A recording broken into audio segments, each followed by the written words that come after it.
ঋতিকা, এই নে তোর আম আর শশা চলে এসেছে, এই নে। তো বন্ধুরা, ঋতিকা এইমাত্র স্কুল থেকে আসলো। স্কুল থেকে এসে ঋতিকা বেশি ভাত খায়নি, অল্প কটা ভাত খেয়েছে, কারণ আজকে একাদশী তো। তা ঋতিকার আমি বাবা একাদশী রেখেছি। একাদশী করে রেখে মুড়ি খাচ্ছে, দেখো মুড়ি তরকারি খাচ্ছে ঋতিকা। আর এই যে আম আর শশা কেটে দিয়েছি। আর এর আগে ও ভাত খেয়েছে, কারণ একাদশীতে না আমি ভাত খাই না, ভাত রুটি কিচ্ছু খাই না, সাবুদানা খেয়ে থাকি। আর ঋতিকার বাবা খায় রুটি, আর ঋতিকা খায় ভাত। তা ঋতিকার জন্য ভাত বানিয়েছি, ওর পরিমাণ মতনের জন্য আমি ভাত বানিয়েছি, কিন্তু ঋতিকার পরিমাণ মতন ভাতে হয়নি, কম পড়ে গেছে।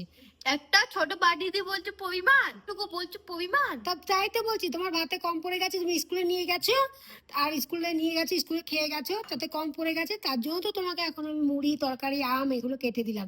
নাহলে তুমি যদি বলো যে রুটি বানিয়ে দাও, তাহলে আমি রুটিও এখন তোমাকে বানিয়ে দেবো। ঠান্ডা রুটি বানিয়ে দেবো, এই রুটি বানিয়ে দেবো তোকে, না। রুটি বানিয়ে দেবো, না। এগুলোই খাবি।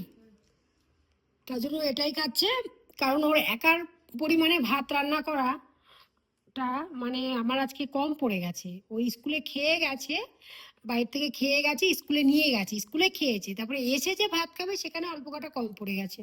তার জন্য এটা খাচ্ছে এখন, মুড়ি, কাবুলি চানার তরকারি, আম। আমটা কেমন ঋতিকা? সময় চলে যাচ্ছে মা, আমটা কেমন ভালো? আম ভালো, সুন্দর না, মিষ্টি না? বাবা বলছিল খুব মিষ্টি। রাত্রেবেলা ভাত খাবা না রুটি খাবা তুমি? পুরি। না মা, পুরি না, তুমি তো পুরি খাও না। এরকম পুরি কেন বলছো আর কি করে? তুমি পুরি তো কখনো খাও না। রুটি বানাবো পাপার জন্য, তোমার জন্য রুটি বানিয়ে দেবো, রাতেবেলা আর ভাত খেতে হবে না, একার জন্য আর ভাত বানাবো না, এইটুকুনি ছোট্ট একটা পেট, এই দুটো ভাত খাবে না। অতটুকু কি? এই অত অত এই দুটো অতটুকু এইটুখানি ভাত বানানো যায় না, অসম্ভব ব্যাপার। অতটুকু পেট আমার। আমি তো মাখ, ভালো করে মাখ, মাখিয়ে দেবো নাকি? হ্যাঁ। না, স্পুন নিয়ে আয়, চামচ নিয়ে আয়, চামচ নিয়ে এসে মাখ। তা তুই আবার আমাকেই মাখতে হবে, চামচ দিয়ে তুই মাখ না, চামচ দিয়ে আবার আমি মাখতে যাবো কেন? এর ভেতরে তলায় রয়েছে তরকারি বন্ধুরা। তো যাই হোক, ও মুড়ি তরকারি খেতে কিন্তু খুব ভালোবাসে। আমি রুটি করতে যাচ্ছিলাম, ও নিজেই বলা যায় মুড়ি তরকারি। আমি কি জানি না তুই মুড়ি খেতে বেশি ভালোবাসিস?